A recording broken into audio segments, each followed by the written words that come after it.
హరిగాడు మాత్రం తప్పు చేశాడనా నన్ను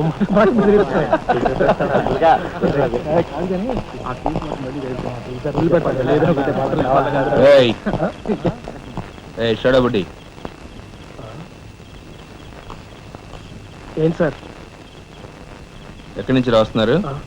అమ్యూజ్మెంట్ పార్క్ నుంచి. టికెట్లు ఎక్కడ? టికెట్లు చింపేసి కదండి లోపలికి పంపిస్తారు. ఏంట్రా లాజికల్ మాట్లాడుతున్నావు?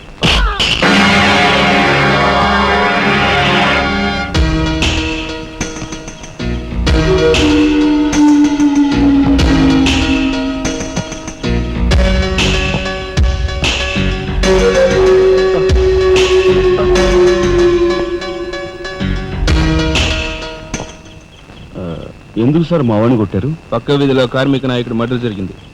ఆ మర్డర్ చేసింది మీరే కదరా? ఏంట్రోయ్ డ్యూటీ దిగిపోతూ మందు కొట్టి ఇంటికి వెళ్తున్నారేమో డౌట్ వచ్చి. ఏంట్రా కూసావ్?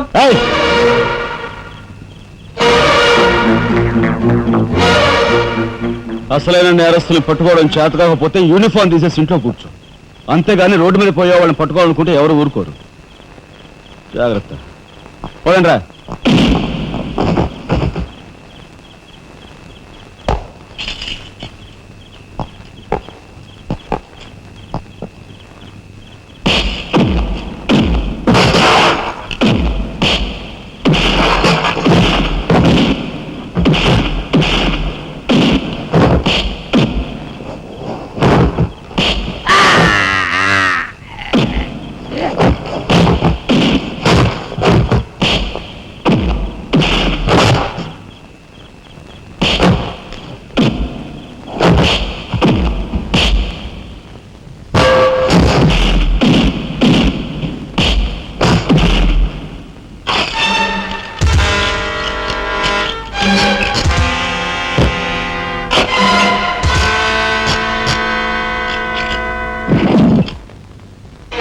పోలీస్ ఇన్స్పెక్టర్ అయ్యి ఉండి వాళ్ళతో దెబ్బలు తింటాను నీకు సిగ్గులేదు?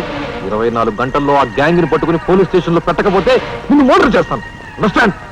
వాడేదో నీ పోలికలతో పుట్టాడు కదా అని కాస్త గారాబం చేశాను అంతే. నెత్తి నెక్కి కూర్చున్నాడు. ఏ లోకల్లో ఉన్నావో ఏమో.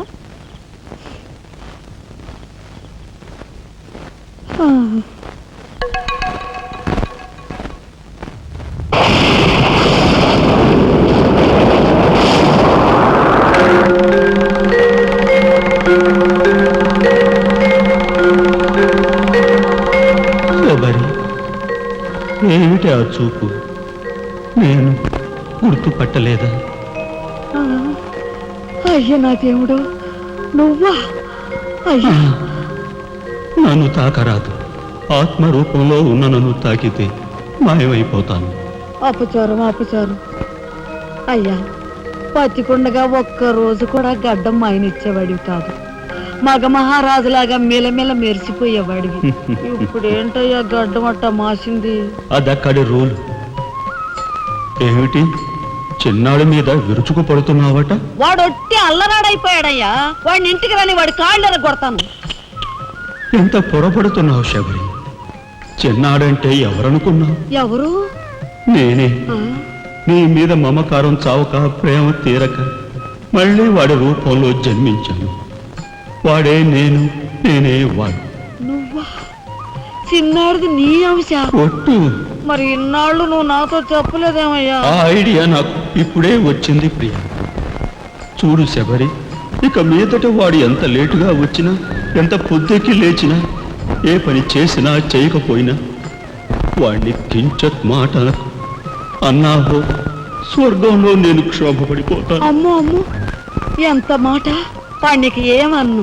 అయ్యా రాక రాకొచ్చావు 4 మెతుకులు తినేళ్ళవా? నాకంత వ్యవధి లేదు శబరి.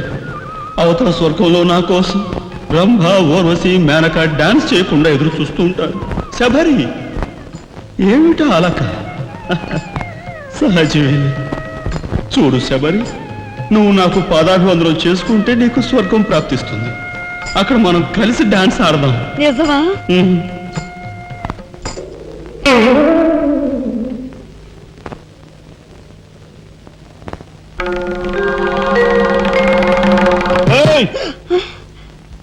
వస్తున్నా వస్తున్నా వస్తున్నా.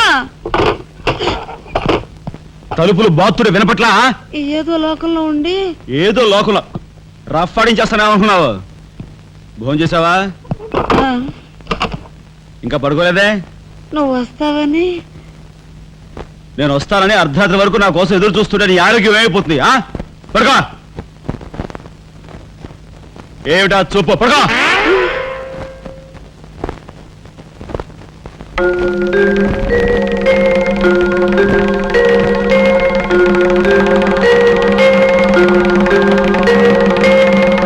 ఏమండి, రాఘవ్కు పంపించాల్సిన 25,000 గురించి ఏం ఆలోచించారండి? అదే అర్థం కావటం లేదు లక్ష్మి. ఆ 25,000 సంగతి అలా ఉంచు. కనీసం ట్రైన్ ఛార్జీలకైనా ఇచ్చి 4-5 రోజులు ఎలాగోలా ఆ 25,000 పంపిద్దామని చెబుదామన్నా ఈ 500 అయినా పుట్టేటట్లేవు. ఒక పని చేయండి, నా దుద్దులు తాకట్టు పెట్టి. వద్దు లక్ష్మి, వద్దు. ఈ సంగతి తెలిస్తే రాఘవం అసలు చదివే మానేస్తానంటాడు. నేనే ఇంకో ప్రయత్నం ఏదైనా చేస్తాను.